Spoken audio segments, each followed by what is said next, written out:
Case. Awesome. So we are recording now. And Casey, yeah, if you could just get us started, tell us a little bit about the work that you've done, why you want to support ADHDers and what that's looked like throughout your career. Yeah, so I kind of got into the specific work I do right now by accident. I'm a coach for folks with ADHD. Most of my clients are late diagnosed women. And I kind of ended up, it was a journey of like experimentation. And so I started making videos on TikTok. And then I kind of was trying different niches and just trying to figure out TikTok and realized there was this gap of people who were just getting diagnosed with ADHD. I realized I had ADHD. And so I started making content specific to ADHD and autism. And it really took off, and people were really feeling like heard and seen. And they were like, hey, can I give you money? And I was like, absolutely. My business was born. And so I've been doing this specific work for almost 3 years now, I think, doing ADHD coaching, neurodivergent coaching. But way back when, I have my master's in rehabilitation and mental health counseling. So my education is around helping people figure out like rehab, especially after injury. So like not drug and alcohol rehab, but like vocational rehabilitation. And so like after an injury, diagnosis, kind of reassessing where they're at and getting them placed into an appropriate work situation, or also then worked for a while as a counselor. And so that's kind of the way back version of it. That's You have such an awesome like sort of story. And I think a lot of entrepreneurs like might relate to your story as well, because a lot of people share that like entrepreneurial spirit just kind of like happened to them or it came into their world naturally. So I guess for some folks who might be getting started and where it might not feel natural, like how did it feel taking that like first step? And like your first, like all of those first, like your first client, your first meeting, what was that like? Terrifying. I've actually been running my own businesses on and off for about 10 years now. My husband and I, like, we got married, we went on our honeymoon, we were at a bar called the Mangy Moose in Jackson Hole.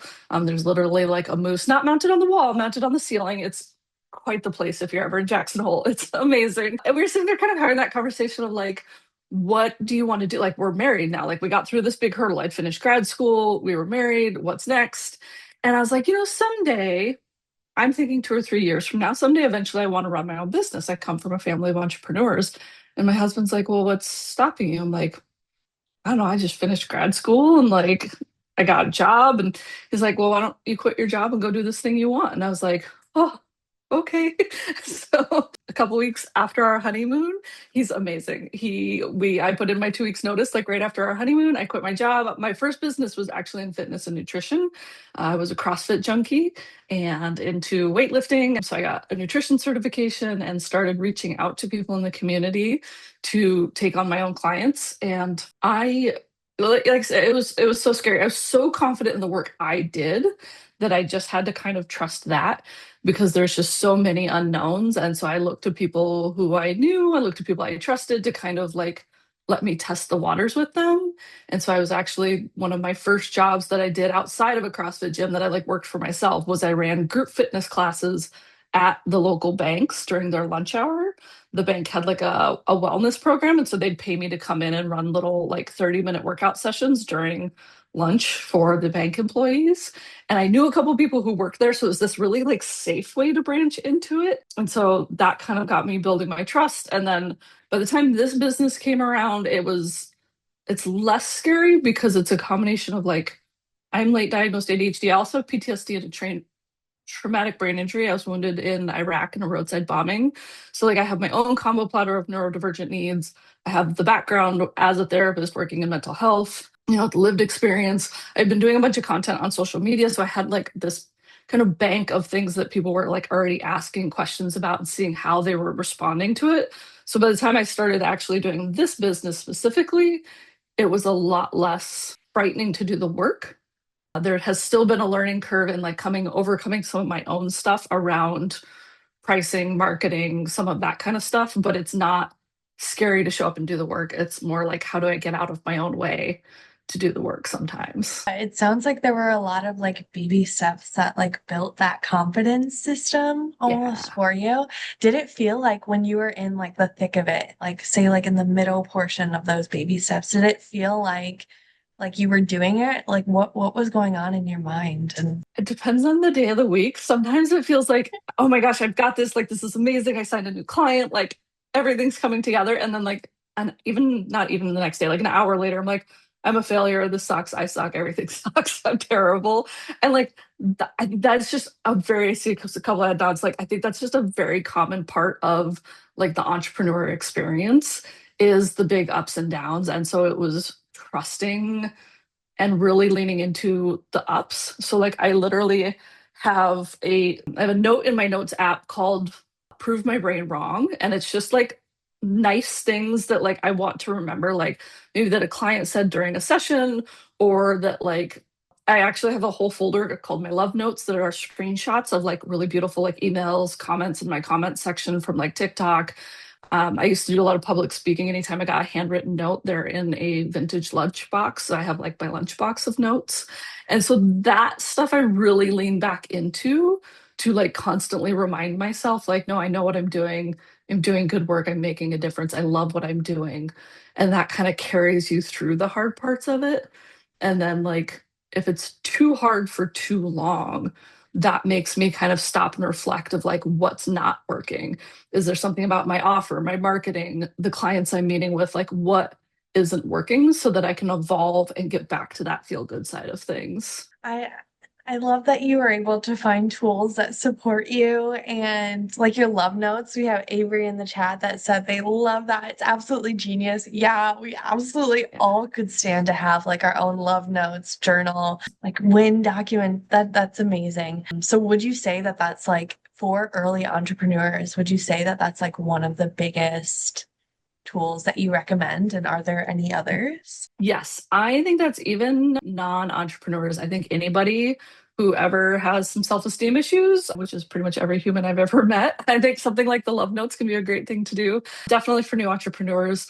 Another, this is a challenge that I like to give a lot of my clients. So not necessarily a tool, but a little challenge for you if you would love, is write a list of 100 things about yourself that you're proud of, that you like, that you're good at. Like there are no rules to this list. They just have to be like 100 positive things about yourself. And the reason the number is so big is the first like 20 to 40 is pretty easy. Like it's the real standard accomplishments. I got my degree, like I got my first client. These kinds of things, 100 nice things. It's this like the second half of the list where you really have to start reflecting and shifting how you think about yourself and how you like watch yourself throughout the day and how you talk to yourself. The first time I ever did this, it took me 3 months to complete the list of 100 things because like self-esteem got in the way and I had to like actually ask friends to say nice things about me. So yeah, that's a really great challenge to really get you to start to shift your perspective on things. I could think of so many different areas where that's helpful, like across like every realm of life. And then also just like taking a step back from the roles that we're supposed to play for other people. Like what are the positives for me? Oh, I Yeah. love that. Rachel had a really good question specifically around community, and there were a few other folks in the chat that emphasized it as well. So she's curious if you can speak to the role of community and how to support yourself. They've been trying to find more communities for ADHD women entrepreneurs and are struggling to find any. She also asks about courses as well. Yeah, that's such a great question because community is such a important part of this. And community to me really can look a lot of different ways. Sometimes like I count my therapist and my business coach as part of my community because they help keep me going day in and day out. But even just like that peer community, places like this, Reddit, like I true too, I have struggled to find great communities that are really focused on neurodivergent women entrepreneurs specifically. There definitely seems to be a little bit of a gap there. There's a group called The Playhouse. I'm going to give a shout out to her, my friend Deanna. We're a mix of entrepreneurs, not all neurodivergent, but there's a lot of us neurospicy folks in there. And I think sometimes it's a mix of finding the space you need, or sorry, not finding the space you need. Of course, that's what we're looking for, of creating the space you need. And sometimes we have to be the leader to create it, looking for it in different ways. So I consider like my comment section on my social media part of my community. I love DMs, I love replies to my emails. And I consider that part of that kind of that community. And that's how I approach like my social media creation is curating kind of that feel with my people. So it's not the same sense of community that I think you're kind of like more traditionally thinking of. Yeah, but it's the Playhouse. And yeah, so those are kind of my big ones. I'm trying to think if there's anyone else off the top of my head community wise, but it's a little bit of this is a part of my ADHD is I also tend to bounce from communities. So I'm not great at like remembering where I have been because I like move to different places and seasons of life and I'll get like really invested somewhere for a while. I think this is where local community can help too. I've got two co-working places that I hang out at and have found some great people in co-working facilities where our businesses are super different or maybe our businesses are really similar but our brains are really different and that can be a really great way to kind of connect with people too. Love that. That's really, really great advice. And it sounds like Norma has a similar story and really connected with you sharing. Just wanted to add that there. And then Perry also shared with us that he's not an entrepreneur, but really sees himself in a lot of like the day-to-day up and down struggles. And I guess, and Perry didn't ask this question, but I'm going to generate it from your comment, Perry, if that's all right. But I think one thing that a lot of neurodivergent folks could use more support in is like managing those lows to bring us back up.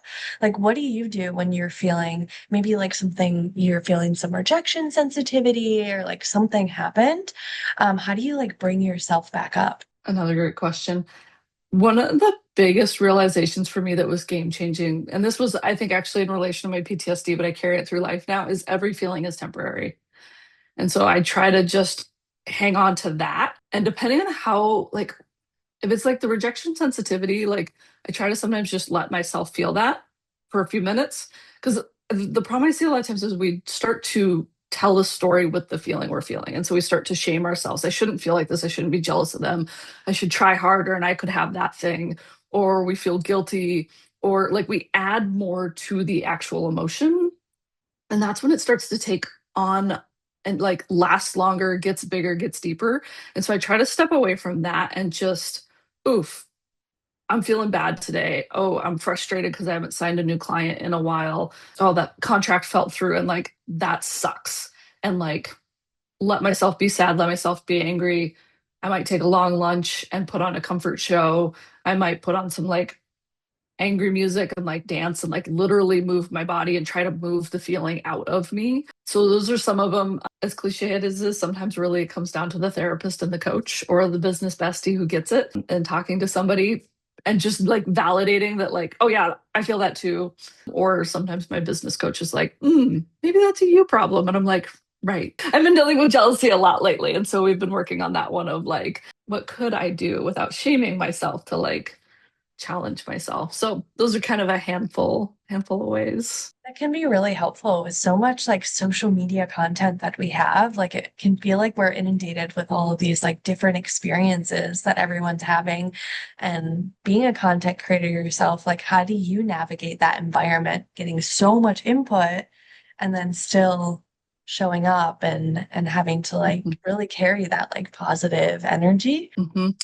I try to look at the social media content sometimes, like especially when it's slowed down for me, but when it was a bigger part of my business, when my comment section was like often very chaotic and busy and like creating a lot of feelings was like I almost look at it like its own client. And so I set it's client time. And so I'm very intentional about when I get on social media, both to consume and to work. And so I spend a large part of my day with my social media blocked. There's a million amazing apps. I also use it's called the brick. It's a physical thing. So like if I lock my phone, I have to like get up and walk over and tap my phone on it to be able to unlock it. That'll keep you out of social media. And so then it's trying to be intentional about like, okay, am I getting on to scroll or am I getting on to work? Am I going to get on, post this video, scroll, set a timer for a few minutes, and then get back out? And then also, this is like, I think this is just kind of a practice thing of like, no matter what you do, somebody's going to dislike you. This is where like the love notes is an amazing tool to have because every now and then there was a recent thing where somebody decided to kind of like screenshot one of my posts, take me out of context, and try to like make a point of me. And the comments section got really ugly in that. And in the past, that would have derailed me for days. And this time I was like, yeah, that's a you thing. And I'm going to go read my love notes. And like, oh my gosh, look at all these people who do like me. And so the love, is being able to go back to that thing because But that has taken practice of like how to do that for me. The first time it happened, it derailed me for a while, and that's okay. Kind of a learning curve, but seeing it as something that we're very intentional about because it is designed for us to not use intention while we're on social media. Like the entire platforms are designed to get us to turn our brain off. And so making sure that you're keeping your brain on and deciding like what kind of language do you want your content into your like comment section. I am not afraid to block you. That is my community. That is my comment section. Block and bless if you are going to hurt my people. And so like pre-making those decisions, those boundaries helps how you show up. So you're not reacting. You're already like set for when those things happen has all really made a big difference for me. That's really helpful. And I love like protecting your space with the block Oh, feature. I will say that has saved a lot of despair when you can kind of just like cater and also protect your audience because that yes. energy isn't oftentimes just projected at you or projected at you. It's also something that they're Yeah. navigating. That's a huge part of it for me, especially because I am in a space where people are struggling with things. And like I've done a lot of this work. I can take a lot more. I've got a thicker skin, but I don't want someone in my comment section to read something that's really hurtful, ableist, bigotry, and like I don't want them to get hurt by me not making sure my community, my comment section is curated. 100%. We got another really good comment from Nora sharing a little bit about their background and how they used to work in the games industry and then is now working as a local print shop or local at a local print shop. But they had a question. They asked, how do you fend off hopelessness and despair from so many unanswered job applications and no first round interviews in sight? And then they went a little bit further. Specifically, how do you take care of the inherent shame that all neurodivergent minds feel when we don't feel good enough? Even though logically I know it's not my fault that recruiters and hiring teams are swarmed with hundreds of applications to go through. Oof. That is so real in this market. I actually have a client who just started work last week after an 11-month search. And this is a lot of the stuff we were navigating with her was the logistics of finding the job as well as the mental management while she was in that process. And so the big things that we worked on like with her was really trying to stay focused on the things you can actually control. So you can't control if you can get the interview, but you can control how many times you send an application, having your application or your having your resume reviewed and kind of tidied up by somebody. And then also like pacing that out. Like when my client and I first started working together, she was in this phase of like she'd send out like 20 applications and then wouldn't touch anything for 3 weeks. Like couldn't even bring herself to like open Indeed. And I'm like, if we pace it better, you're not gonna get these big swings of hope and despair. And then also, like, energetically, you're not doing this giant dump of all these applications, these hours of sitting there repeating yourself, and then nothing for weeks. And so we really worked on kind of find one or two jobs a day, send in one or two applications at a time, and it paced it. So she didn't quite hit the despair as hard. And then really finding some things outside of the job search to kind of reinforce or just bring a little bit of joy in her life. She's a Disney nerd, and so she happened to already have like yearly park passes. And so there was a little bit of like she would message me just kind of in a mess. And I'm like, you got a couple job applications out this week? Take Friday off and like go to the park and wander around and like remind yourself that it's not all trash. It's not anything you're doing wrong, that this is the system and having to play the game. Yeah, it's a tough one. And a little bit of it is that no feeling is permanent. Like there are just going to be some down spots that you've just got to wade through, unfortunately. Yeah, 100%. And I love that you had your client lean into what you know already makes them feel joy. I feel like that's been such a huge key. Have you seen that across other clients and what has like nourishing that been like? I This is why I love my job is everything is so custom to every person. And I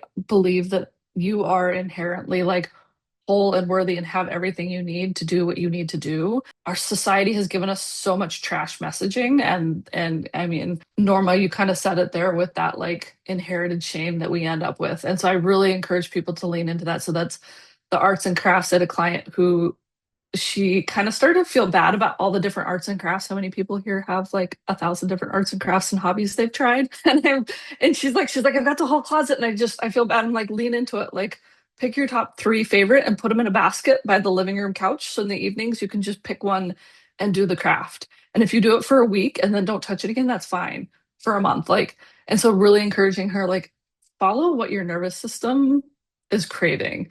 And so some people that's hobby hopping, some clients that's getting back out in nature and finding some time to go for walks, some clients that's Disney, and she like that my Disney client also loves to collect the and trade the pins.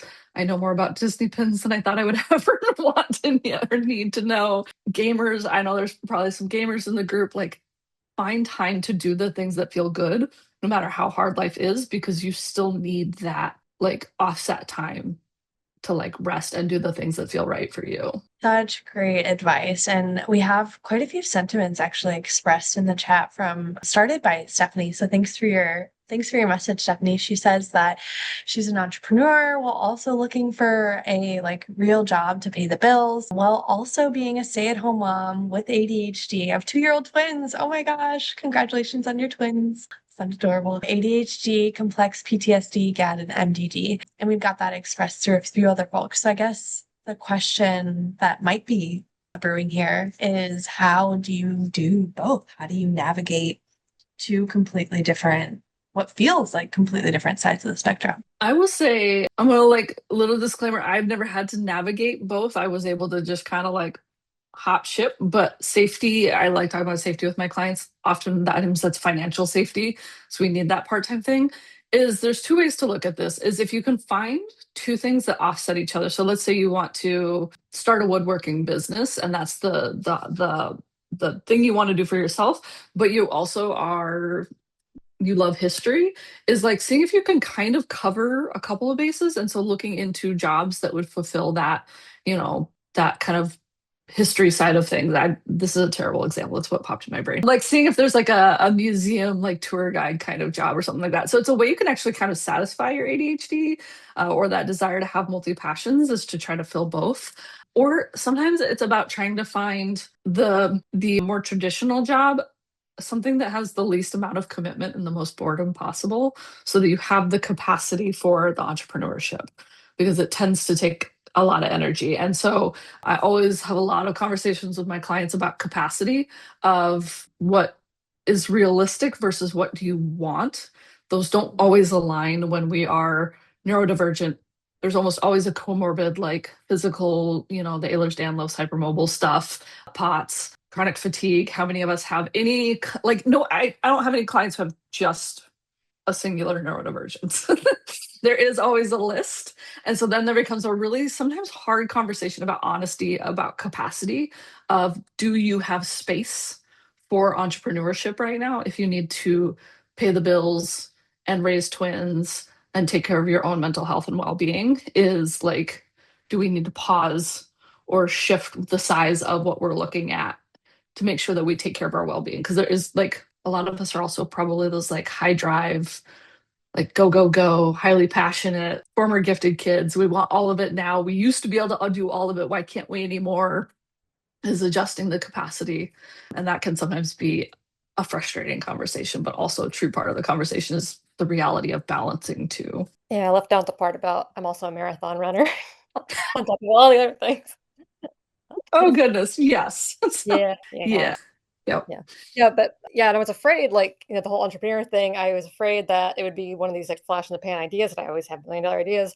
But it came back in April. So it's like the longest lasting one. And I kind of taken some steps. I've registered the business and that kind of stuff. But all the, again, like the executive functioning things of like finishing my pitch deck, like I have kind of the outline of it, but I finished it. Yeah. Yeah, so and everybody I've talked to, including like people who have had businesses and MBAs and all this, have said that my idea is really great and I think it's gonna make a lot of money. And so I keep thinking like, oh yeah, this is gonna make me money, but like it's gonna take some time to get there. And but at the same time, I'm kind of like, I guess like mid-level career. So, I'm kind of accustomed to a certain lifestyle. When we have a house payments in the Portland, Oregon area, car payments, all these things, and then childcare is really Yeah. expensive here.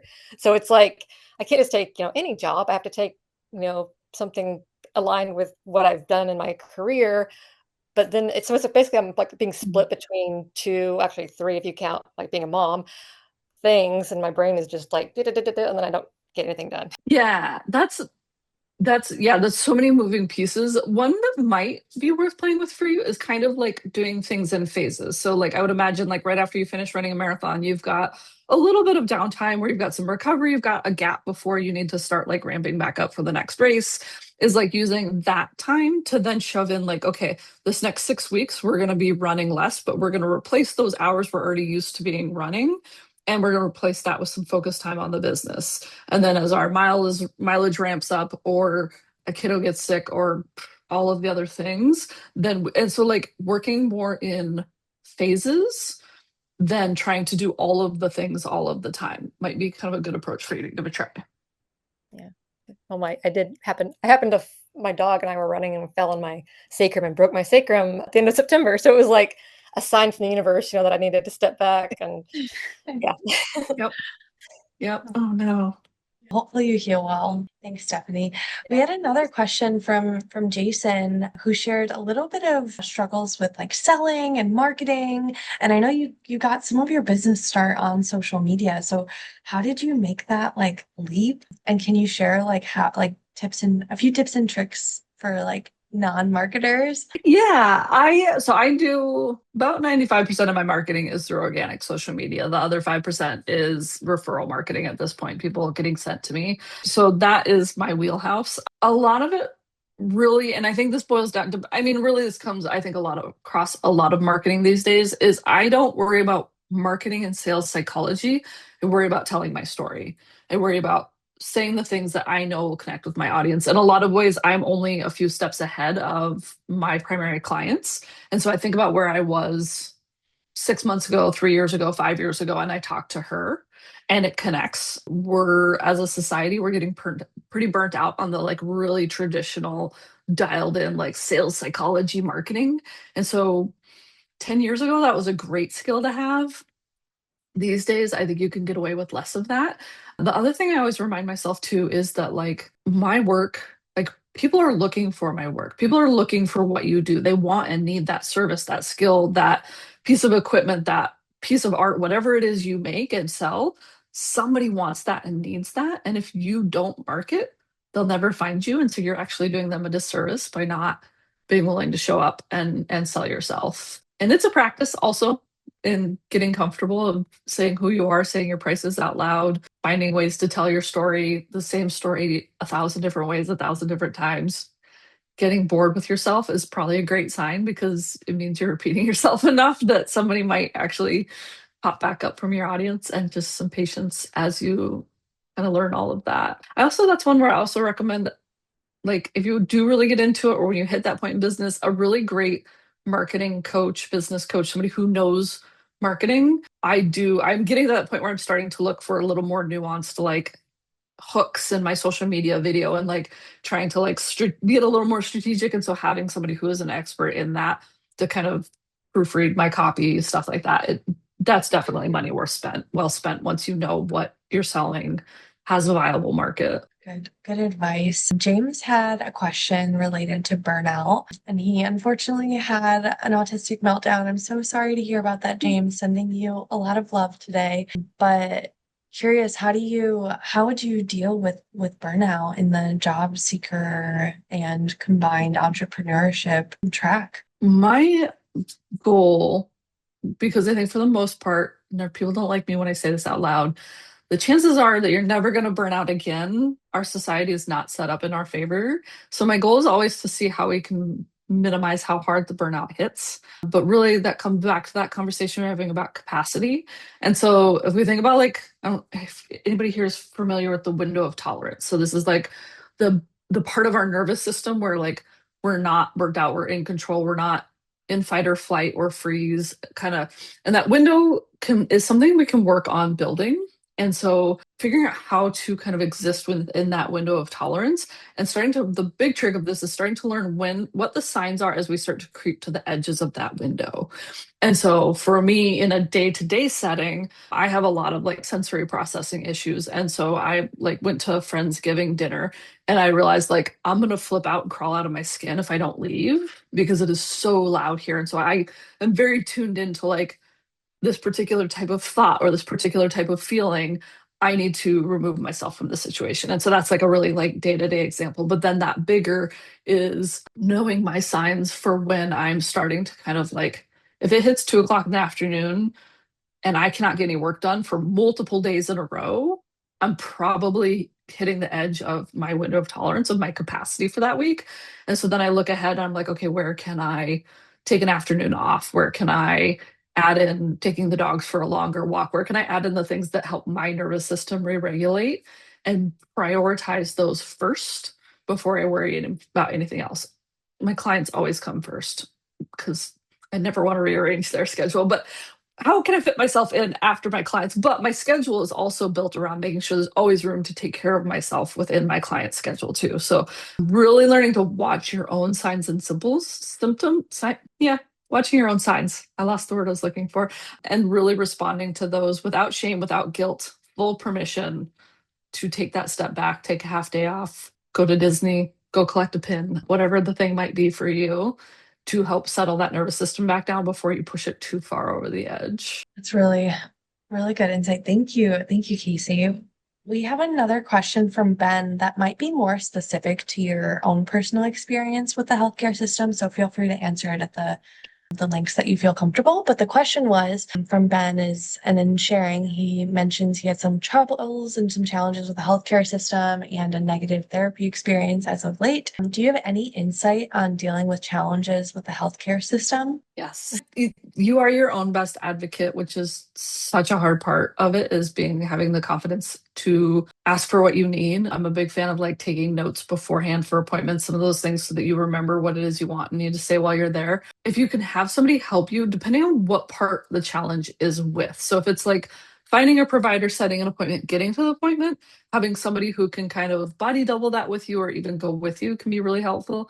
If it's something like finding the right therapist, finding the right provider, even some of the other medical things we'd kind of mentioned, is I think finding a good provider, especially a therapist, is like dating and figuring out what you're comfortable sharing on the first date and go into a couple of dates with a couple of different therapists before you really commit and start sharing a lot can help negate ending up with a negative experience without needing all of the details. Yeah, it's definitely a big one.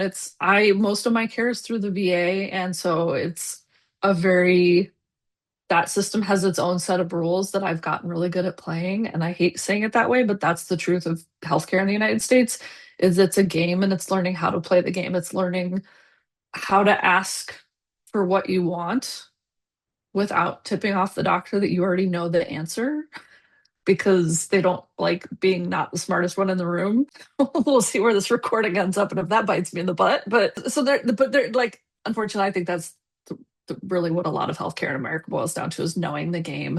And if you don't know the game, is finding some folks who can help you figure out the rules to the particular situation that you're navigating at any time. Thank you for your insight, Casey. We got another question, and kind of moving a little away from the healthcare system and burnout and getting us into like a little bit of the career. When folks are in a position where they might not really be enjoying their work or enjoying maybe even their career path. Say, for example, they're in UX design and they're like, I don't want to be here. I want to be in marketing.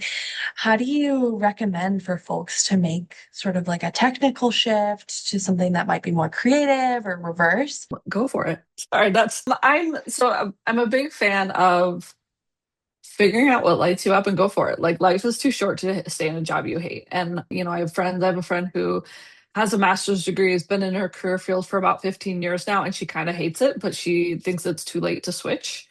And babe, she's like 42 years old. There's plenty of time to switch. This conversation I keep trying to like poke her with is obviously back to a previous conversation about safety and making bills paid first. Like, there is sometimes having to balance. If you want to pivot, is making sure that you have the time to maybe do a recertification or some educational stuff while you're staying in the career that's paying the bills and the job that's paying the bills. But if you're not happy, is figuring out what the change is. And now if you're not happy and you don't know what the change is, because this is the thing I see a lot of people who are like, I have this degree, I have this job, this can't be all there is to life.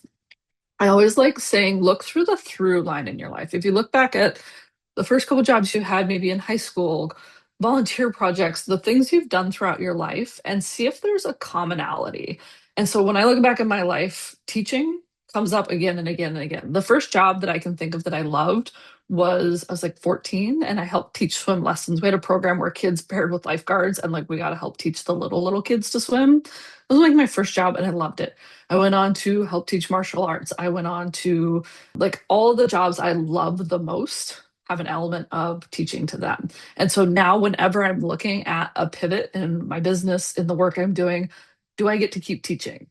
And so, like, when I did at one point start a woodworking business, that was one of my pieces, my past business, I realized I hated it for two reasons. One, I didn't get to teach anybody anything because I'm by myself in the shop all day. And two, I had to make the same thing over and over and over and over again, which my ADHD does not like. I want to make a different thing every time I make something. And I realized that was not the business for me, or maybe the business model. I might have been able to make it work, but I realized it had no teaching. And so I shifted. And so the pivot, I think a lot of times comes down to making sure you're financially safe, the priorities are taken care of there, but then figuring out what the thing is and how can you start to put pieces in place so that there's as little of a jump between them as possible. Similar to the entrepreneurship is sometimes we have to kind of do them side by side for a little bit until we can make the switch, and sometimes save up some money, have some support systems in place, and like jump ship, do the training certification, buy all the woodworking equipment, whatever, and start building. One thing I love about speaking to ADHDers and autistic folks and really neurodivergent folks in general is like they always tell you to do it, like chase the dream. Like you won't hear from us, like don't go for it. I love that. Yeah. Well, and like I used to be like, so I've taught swim lessons. I was military police. I did 6 years in the military. I worked in construction for several years. I worked in private security. I worked as a medical records clerk for a hospital. My bachelor's degree is in political science, and I wanted to go to law school. And I had a friend who was like 2 years ahead of me, and I saw how hard law school was, and I was like, no, thank you, ma'am. That's not me. Changing paths. I did do a lot of activist work for veterans and a lot of like volunteer support work for veterans for a long time.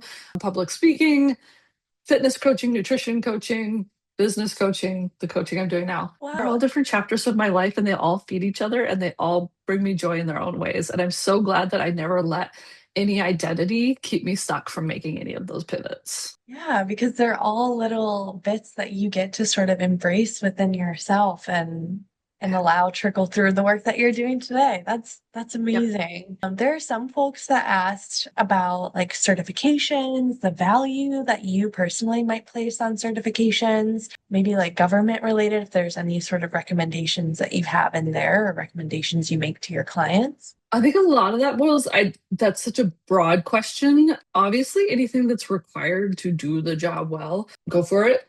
I think, someone put it this way. I think the bigger thing that I see in neurodivergence folks is chasing too many certifications in an effort to like prove their worth either to themselves or their clients. And so there's a balance of making sure you have the certifications that credential you to do the job. If you have anything you have to have to meet any legal standards, that's obviously taken care of. And I'm all for I'm a constant learner. I'm in 2 certification programs right now. I will always be learning something new, and I like something that comes with the certification. That's my flavor of neurodivergence. I want to be able to like pull the certificate at the end and be like, yeah, I really learned this thing. But finding that balance in, do I have to have this certification to do this job well? Or am I chasing the certification in an effort to prove something to myself or somebody else? And it's actually skills I know. Or the third thing that I see is people will hide behind, like, well, I'll start the business when I get one more certification. I'll apply for the job when I get one more for certification. Like, do you actually need that? Or are you terrified to take the next step? And getting brutally honest with yourself about that. Oh, those can be hard questions to ask yourself for sure. I can see. Yeah. Peter has another really good question, and you mentioned the brick method or the brick app that might be helpful. But do you have any advice for maintaining structure and healthy habits when you're unemployed and trying to work from home? Yeah. I, the biggest answer that you're not going to like is it varies for everybody. So it really depends a little bit on your flavor of neurodivergence, your like other demands in the house between family, things like that. The biggest things I look at is overall, I find people try to create too much structure that ends up being a detriment. And so I like the idea of having kind of frameworks that give us some stability, but also has the flexibility to kind of shift as we need to. Like we were talking about earlier about if you realize you're starting to get burnt out or you're getting really overstimulated or something like that. If I have a really rigid routine that I have to follow or I'm a failure, I'm going to blow that up in 3 days and then I'm going to feel like a failure again, even more. And so, a specific example of this with the word routine this popped in my brain. A lot of my time, I teach my clients having, I call it mood matching your routine. So, having like a specific goal of a routine. So, in the morning, my goal is to make sure I take my meds, the dogs get fed, and I put pants on. If that's the only thing that happens, it is a successful start to my day. That is my bare minimum routine. And then I have like an average day version that also includes like making some breakfast, checking the news. And then I have an ideal day version that is like doing skincare, doing my hair, my makeup, like going and getting a workout. And so having these things that have more flexibility so you can kind of check in with yourself on that day and look at what demands are on the table, how you're feeling, and have flexible blocks versus like this is the structure I follow. Keeping yourself blocked off social media is a great trick. There's also another app I'm gonna throw out there called Structured. Structure or Structured? Yeah, Structured. And it lets you see your day in a way that you can actually see how much time is between tasks. Like it's designed for like neurodivergent brain. So I can glance at it and be like, oh, I have no time today. This is what I love about it. I'm like, oh my gosh, I'm so busy today. I have no time. And I open it and it's like, you have 4 hours till your next task. I'm like, oh, actually, no, I'm good. I got time. And so having something to help kind of reality check your time too can help you get a better sense of where time is when you have less external pressures on your time. Really helpful. I love the app use too. Technology can help us sometimes too. Okay, so Tonality, I may pronounce your first name correct. I'm sorry if I did. How do you feel about disclosing your neurodiversity or disabilities? She said that she might be a little scared to do so. This is such a good question. It varies. This is my number one answer to everything. It depends.